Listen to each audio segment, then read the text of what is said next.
bringing you the latest information on medicine, psychology, diagnosis, treatment, and prevention.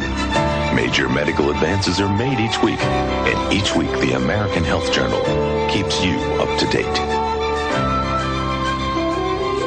Hello and welcome to this edition of the American Health Journal. I'm your host, Roger Cooper. In this special edition of the American Health Journal, we'll dedicate the entire show to the leading cause of death among men and women: cardiovascular disease, which affects an estimated 60 million Americans. Today we have the opportunity of introducing you to Dr. Louis Ignarro, the 1998 Nobel Prize winner in medicine. When I was in Europe, actually when I was in Naples, Italy, which is where my dad was born many years ago, this is when I first heard about the announcement of the Nobel Prize. And actually I refused to believe it until my colleague who had invited me to give a lecture showed me on the computer in the internet at the Nobel site that I was awarded the Nobel Prize in medicine. The Nobel Prize ceremony is unbelievable. It's celebrated in December. It's always celebrated on December 10th, which is the anniversary of Alfred Nobel's death. So it's a whole about 8 or 9 days of ceremony. So we give lectures, I think, on the 8th of December. We meet all kinds of interesting people, and of course we get a chance to converse with the other Nobel laureates. And then the ceremony is spectacular. It's held at the concert hall. Of course, it's attended and hosted by the king and the queen of Sweden. It's just a fantastic event. But one of the greatest feelings I ever had was getting up and walking to King Carl Gustav and receiving the Nobel Prize from his hands. That was a very moving moment for me, as was a couple of days later in the terminating ceremony, where I was actually asked to sign my name to a very special book that had the signatures of all of the Nobel laureates who preceded me from 1901 through 1997. And what they do is they ask you to flip through the pages first and look at all the names and signatures of the prior Nobel laureates. And then when you get to the last page and you see your own printed name, you sign your name with a special pen that they give you. And I remember flipping through the pages and seeing all kinds of names, Madame Curie, for example, all kinds of people, Ernest Hemingway. The one name that really got to me, though, was Albert Einstein, because I suddenly realized for the first time that I was going to be signing my name to the same book signed by Albert Einstein, and I added my name to that long list of incredible names. Dr. Ignarro was dedicated over 30 years of research in the discovery of nitric oxide's benefits in preventing and even reversing cardiovascular disease. The benefits don't stop there. It can also reduce high blood pressure, lower cholesterol, and age-proof your cardiovascular system.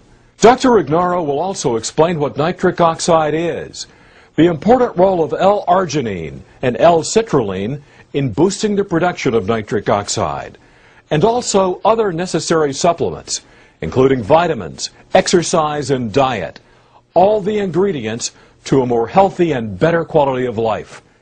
Coronary artery disease occurs when there's an impairment of blood flow to the heart. The heart has its own circulatory system, and that circulatory system is called the coronary arteries.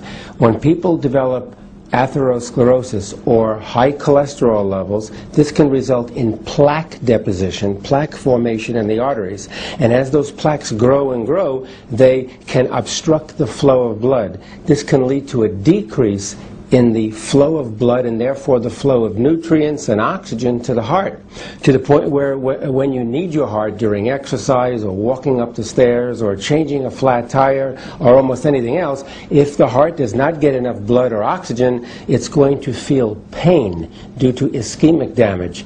That is essentially a heart attack. Nitric oxide is a chemical or a molecule, or you can even call it a hormone that is present in the body, which functions in certain specific ways within the cardiovascular system. It's our way of protecting ourselves, literally, against cardiovascular disease. It's a molecule, for example, that lowers the blood pressure.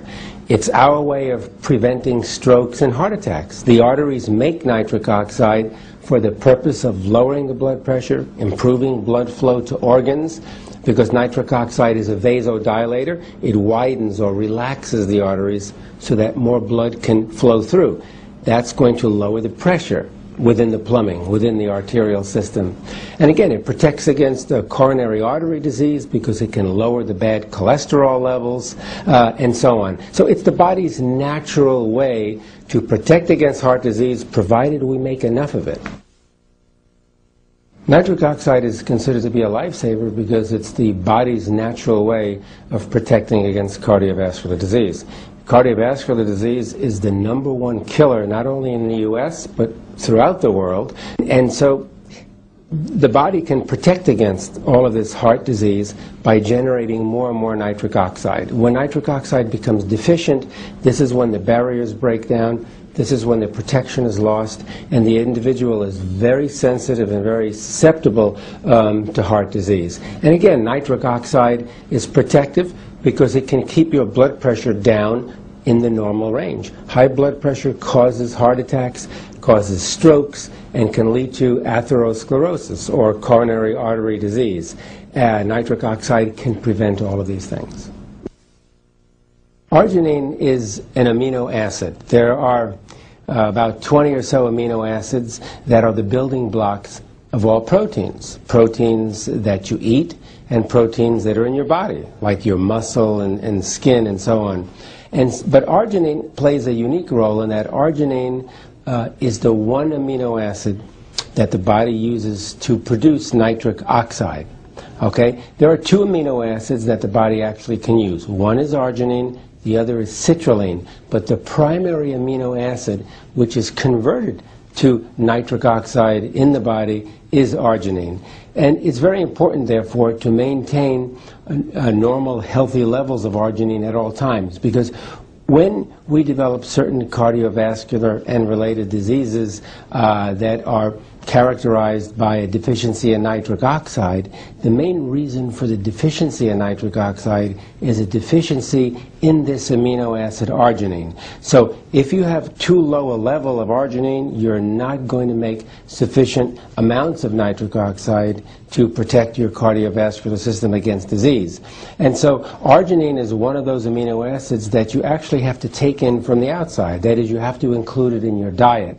And we're lucky that so many different proteins contain arginine. But sometimes, even though we may eat healthy and eat normal amounts of protein, if you have a deficiency in arginine, you're not going to get sufficient amounts from the diet. So you may want to consider supplementing your diet with extra